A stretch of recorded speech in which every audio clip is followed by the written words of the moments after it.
or your other adults in your school, your staff, that you need to improve. And in this case of this episode, we're going to look at what you need to figure out about how things worked last year, what worked well and what didn't work so well if you had a last year. If you didn't, I'm going to encourage you to think about these topics in a way that you anticipate what the problems would be, anticipate how children might have trouble managing their environment or being peaceful or whatever you feel like is keeping your school from being just the way you'd like it to be. And we're going to start with that second serious topic. For doing appropriate classroom leadership, you need to have a plan for modeling, presenting, and communicating the expectation of appropriate, respectful, and peaceful behavior. If you are not planning how to do that and doing it overtly, I think it's very unlikely that those things will be happening in your classroom to the degree you would like. So that's the first part of it. The second part is the management. You don't manage children's behavior, you can manage your own, mostly through planning, appropriate plans and procedures for managing your environment. What are you going to do to make it easy for the children to put things back where they belong, to organize and maintain neatly their written work, to keep the classroom in a state of cleanliness that you are happy with, and so are they? How are you going to manage your records? Your progress records, your reference records, the information you need to access quickly, and any other information you need to manage. Your emails, employee communications from one to another, anything else like that. So the assignment is to look at how you've already been doing that, assuming you have. If you haven't been, anticipate where the problems would be. What will be the problems with children not putting things back where they go in the classroom? What do you know is your problem with some of these things? Or do you have 1,000 emails in your inbox? What kinds of things do you know you're going to need to deal with? That's what the assignment is, and over the next few weeks we will be giving some specific suggestions to address these problems. Now to the fun project. As you can see in the shot, we do have quite a few containers around here. One of the things that I will tell you is that all the containers that I'm going to show you in this shot either came from a secondhand convenient or secondhand thrift store, or the dollar aisle at a store, or a dollar store, or occasionally the dollar section of a store like a drugstore, something like that. So what this part of it is how are you going to economically, without spending too much time, and in harmony with your philosophy for being green, for being a good steward of your resources that you take from the earth to use in your classroom, how are you going to organize the things on your shelves, as well as in your office or the other areas of your school that need organizing? So what I'm going to do is I'm going to show you some of these containers that I bought at some of the thrift stores and talk about how for very little price you can end up with containers that are very beautiful, very functional, and end up fitting within your budget. So what I'm going to do is I'm going to start with some containers that are of a little bit more of a natural material. You can see here a wooden box that is quite beautiful, and it has a lid. You'll find that that is one of the things I definitely look for when I am seeking out the materials that I buy at the convenience stores or the thrift stores. And because most of what you see I purchased from one store that I got to know their pricing pretty well, even though I didn't keep a record of the prices, I'm pretty sure I paid somewhere between $1 and $2 for this beautiful wood box. Now it didn't look like this when I got it, and we'll talk a little bit at the end of this part of the segment about how to restore some of the things you find that maybe don't look completely beautiful when you find them.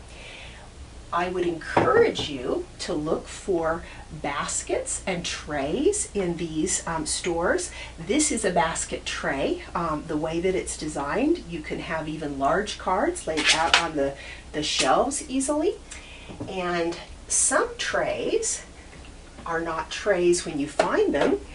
This is one I have not completely restored, haven't done all the things to it that I did to the box that I showed you, but I believe this was some sort of a kitchen utensil for cutting bread. To be honest with you, I'm not entirely sure. I'm not sure what I'm going to do with these little notches. I may leave them the way that they are. I may put some sort of a little decorative piece in there, because I don't always leave the things I find at the stores exactly in the way that I find them. Now, I do know most people in Montessori like the idea of natural materials. You're going to see a lot of plastic, because I do believe in using both in the classroom. If you do use natural materials, I encourage you to remember that metal comes from the earth as well, and I encourage you not only to buy inexpensive things from the thrift store, but to save what you use. This is a little candy container that I had that's been spray painted. This is a candy container from Trader Joe's that I thought was kind of fun, because it actually has a little window into the lid, so when I put some little cards in there, which I cut with a circle cutter to just add to the interest, I just spray painted it blue. You can even see the little orange edge there a little bit. So this is one of the ways that we can color code things in our classroom, even if we'd rather not go to the plastic. This little wooden box, again, watch for those lids. You're going to appreciate it in keeping the classroom clean. This is great for cards that are in a large enough set that you would use it like a file box. Now, there may be some containers that really aren't good enough for storing materials on the shelves, but have other purposes. This is a great way to store pencils. Very easy to see it on a storeroom shelf and know that's exactly what's in there. That maybe some tea from Starbucks, obviously something that I probably got a gift from Starbucks. Now, I am going to mention something about the plastic containers. They are wonderful for color coding. I do use extensive color coding as part of one of those problems I mentioned earlier in this episode, to make it easier for children to put things away. In my elementary classrooms, gray is the color for the entire language area. Within the language area, there are then additional color codings.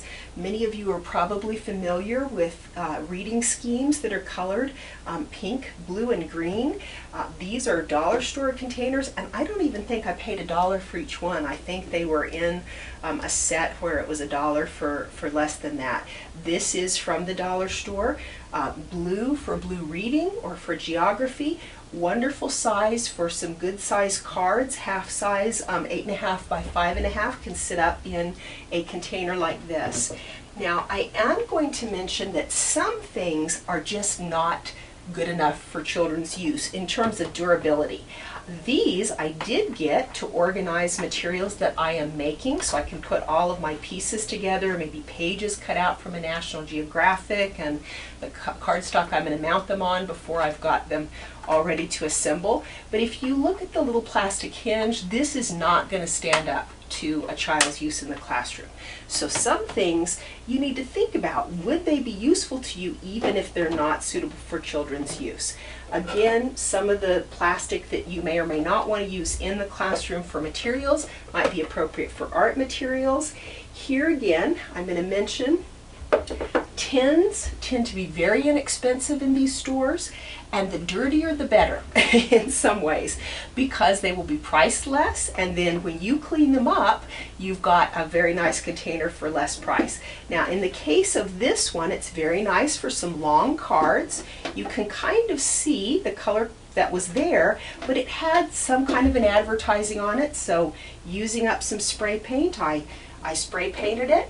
And sometimes the containers, remember that paper is also a natural material.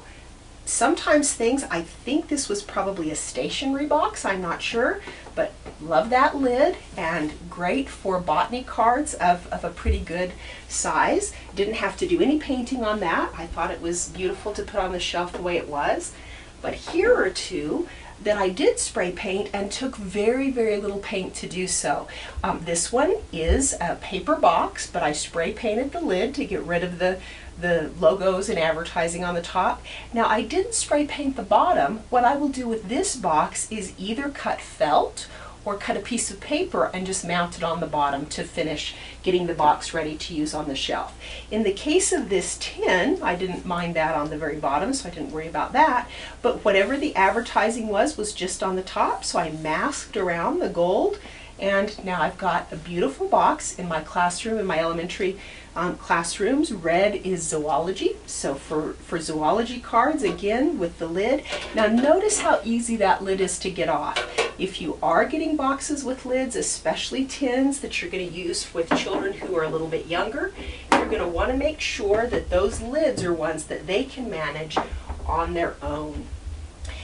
Now, as most of you probably know, we tend to use a lot of trays in the Montessori classroom, and this is one of those places where I'm going to encourage you to kind of take an approach of, let's do the best that we can with the budget that we have. Yes, these are sushi trays.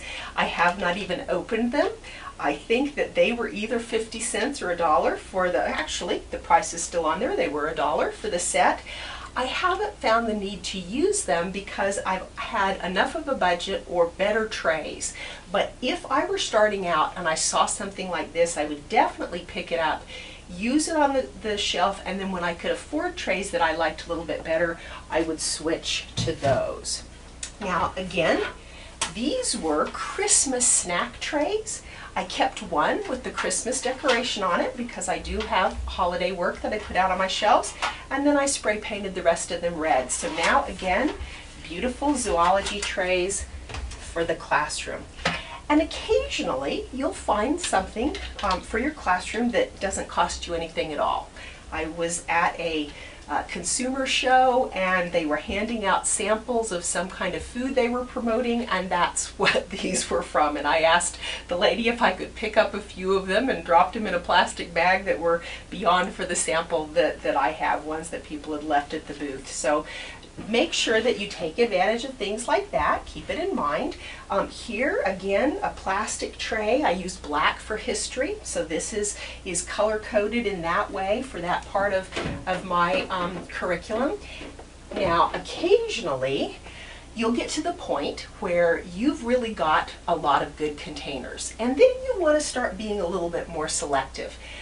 One of the things that is rare is to find something that will hold full-size paged cards. That's what this will hold. So if you've got 8.5 by 11 charts in your classroom, they would fit in here, and we've got a lid, and as nice as this looks now, it was in use in my classroom in my geometry area probably for 3 years. So, and I probably paid $1 for it, maybe $2. Now some of the things that you're going to see, you may not at first glance, especially if you read the cosmetics logo. It's pretty hard to see because it is clear plastic. There it is. There's a cosmetic company's name on there. But if you're going to use plastic in your classroom, use beautiful plastic, and I consider lucite of this quality to certainly be this. I'm guessing it came from a cosmetic counter, or maybe it was a gift that a cosmetic company gave. I'm not sure, but it has certainly served me well to be able to have a whole selection of related cards on one of my cultural subject shelf, botany cards, zoology cards, physiology cards, something like that. This is a gift box. It does say Vera Wang for men. Before it goes into my classroom, I'll have a little label over that. Maybe it will indicate what kind of cards are inside there. It might say zoology, or it might even have, I might even put a little piece of clear plastic where I can slip a label in for labeling the specific exercise that I have in there. Now that does bring to mind that a lot of my containers stay on my shelves the whole time, something like the one from the cosmetic company, and then I rotate the materials out. If you do have a way to have labels, this is one of my recent good finds. I'm guessing maybe it was a stationery box. I think I paid 50 cents for this. Again, green coating, so beautiful for my botany area.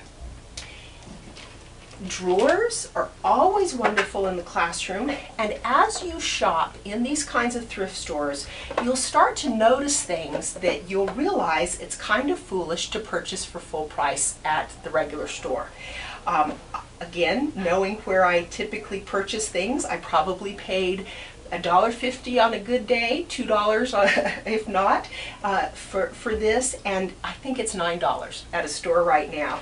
Drawers to keep the dust out, little containers for different sizes, and then if you've got some little cards or something, they can fit up there.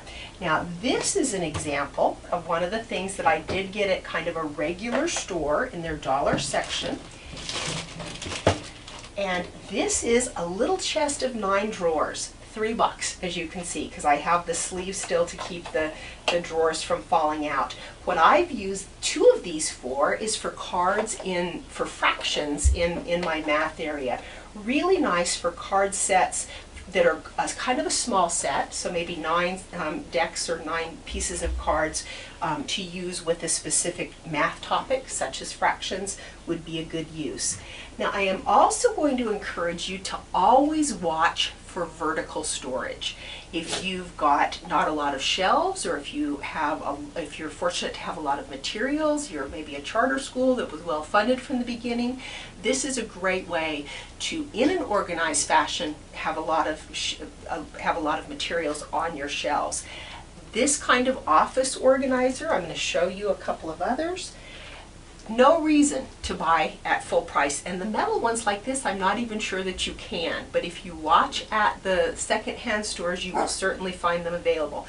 Check carefully. Sometimes you'll find, especially the plastic ones, are broken. You don't want one that's broken, and occasionally you'll find that it looks pretty good but there's some things missing. You're certainly not going to want to have metal on your shelves that's not got the little feet or protectors on it, but that doesn't mean that you wouldn't purchase it. I did try in vain to find some of these little ends to purchase separately to fit on there. When I wasn't able to find them, my lovely husband took the bumpers that I use to keep things from scratching furniture or to keep the doors from banging when you close your cabinet doors, and just put those on with epoxy kind of a glue. So now it can be used in the classroom for grammar exercises, for the children's folders, whatever, and your classroom is protected. Now if you are purchasing things, here's another version of the same sort of thing, but if you're purchasing things at the thrift store, you're going to want to be shopping for them when other people aren't. Now this isn't the most aesthetically beautiful way to add more space to your shelves if you've got shelves with a lot of space in between the shelf and the next shelf, but it certainly works. This is a locker shelf. And again, something you should never pay full price for if you don't need it when everybody else does, because you will certainly be able to find them at the thrift stores. Now the last thing that I'm going to show you is what to do if you've got some things that are not as beautiful as you'd like them to be, but through what you've seen in this show or through trial and error, you have learned what has good potential. Yes, I do have some visitors in my little segment here, because I got down on the floor to get some cleaners. Someone thought she should be involved, but we're gonna let her know this isn't her time to play. If you are going to get the best deals on containers, you're going to want to choose some of the ones that don't look so great in the store. After that, you need to know how to get the grime off or whatever the problem is. We want to conserve water. We want to use chemicals that are as least impactful as possible, and so I'm going to give you some tips along working within those principles to freshen up some of the things that you purchase at the secondhand stores. Now if you have something that it looks like you're not sure even if getting it wet would be okay, then one of the things that you can always do is use your roller. Occasionally you might find that even if it won't fit into the spaces that you need, then you can tear off one of the sheets. I guess probably just masking paper, masking tape would work as well. But you can use that then if you've got a velvet surface or something that's usually got dust and things on it, then your little sheets for from the roller will take care of that. If you're pretty sure that the object is water safe, I encourage you to look at using quality microfiber cloths. Now, E-cloth is the one that I like the best. It's very easy to purchase online or even at some local stores. Norwex, if you have a friend who sells them or whatever, I have found they're a little bit more expensive, but they also are very good. Dry, it's almost impossible to damage anything with them, but wet, you can get an awful lot off just with a damp microfiber cloth followed by using a dry one to get off the last bits, especially with a clear plastic or something. You'll be surprised how nice it will look.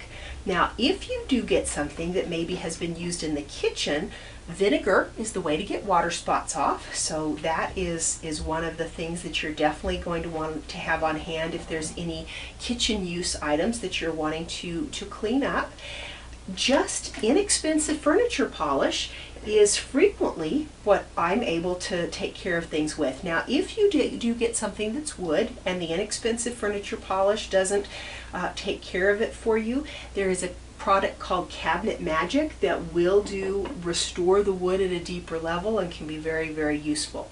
Now, assuming that some of your wood has more difficulty than just a restorer will do, there are marker-based and wax-based touch-up materials. Now, with the marker-based, you can come through, you match the color as best you can, and when you've got a wood that's just been stained the color, then when you come in you can clean up your surface really well. Now, this is not a restoring materials episode, so we'll talk a little bit more about that later, but do be careful using markers to touch things up. I have seen people use Sharpies to touch up Montessori apparatus in the sensorial area, and it's usually not a good idea. Talk more about that another time, but for touching up your furniture, that is a great way to do it. Sometimes even products, now this is not one that I recommend you purchasing just to clean up materials for your classroom, but if you do need to restore some surfaces in your home and you have some on hand, you may want to try it for some things that are scratched, fiberglass type of things. Sometimes things this is sort of like a thick nail polish, white nail polish. It's used for touching up porcelain on a bathtub or a sink. Sometimes that would help with a white tin or something like that. Now, the last thing that I'm going to say is as you're forgot one more thing, Goo Gone. Getting those price tags off from the thrift store, because things in thrift stores do have price tags on them. Goo Gone is great for getting anything sticky off, but try your microfibers first. I've been surprised as I've been trying some recently that just a damp microfiber will sometimes get that off. Now, the last thing that I'm going to say is as you're looking for things for your classroom, remember to be looking for things for your family too. This was actually in my classroom, and I'm going to use it for my family now. I need to have a place to fix devices and have them ready to get charged, and so make sure that you're kind of looking out for things to keep your own environment nice as well.